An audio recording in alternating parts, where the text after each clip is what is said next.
Look at this couple. They exchanged vows at an altar years ago, but now they are barely speaking. Or think of a teenager who was confirmed last spring, but by autumn has entirely abandoned their faith.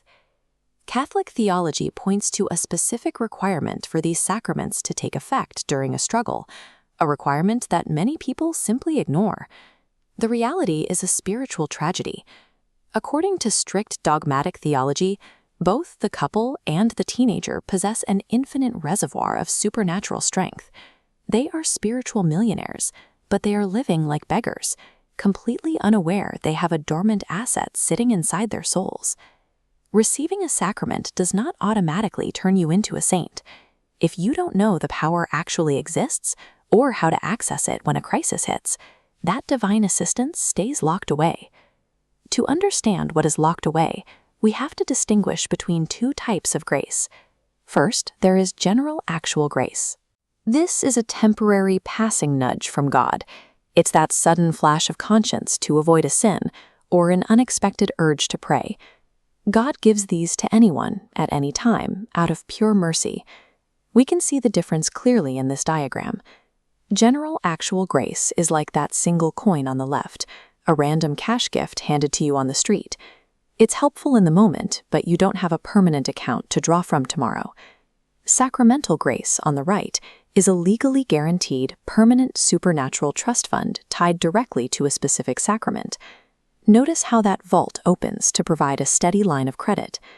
When you receive a sacrament, you are granted an ironclad contractual right to specific divine assistance.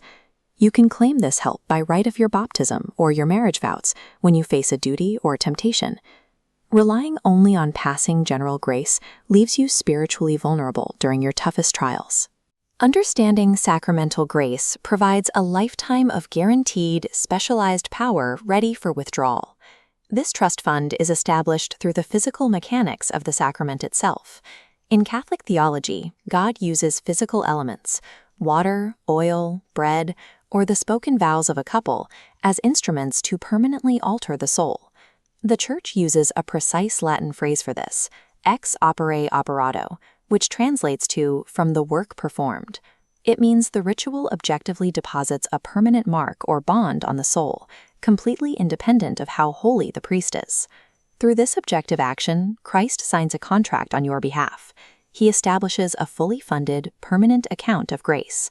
Because God is the principal cause of this transaction, the spiritual deposit is a hard, objective reality.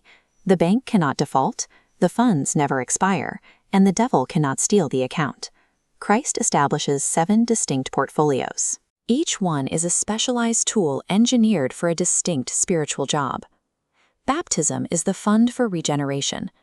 It grants the permanent right to actual graces needed for baseline Christian living, and the power to resist the everyday temptations of the modern world. Confirmation is the fund for strength. It grants the right to supernatural courage, equipping you to defend the faith publicly as a spiritual soldier, not keeping beliefs private. The Eucharist is the fund for transformation. It provides immediate spiritual food that dampens human passions and intimately unites your soul to the Church. Penance or reconciliation is the fund for healing.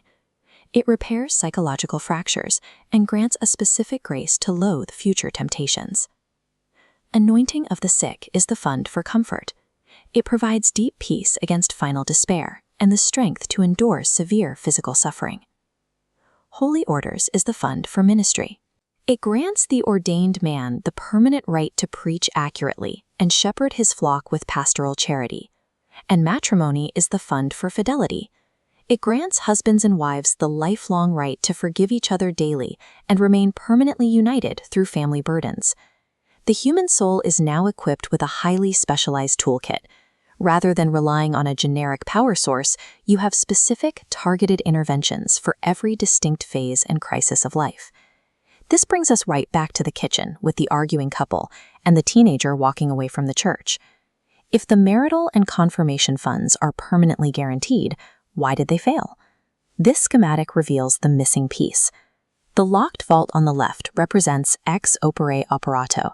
The guaranteed funds are sitting right there. But look at the pipeline.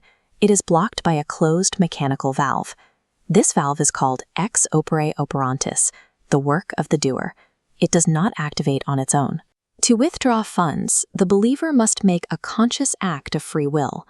Praying by virtue of your sacrament triggers the flow of those guaranteed funds. God will never force grace upon a human being.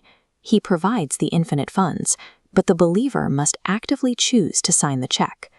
There is one final law governing this transaction, the proportionality rule.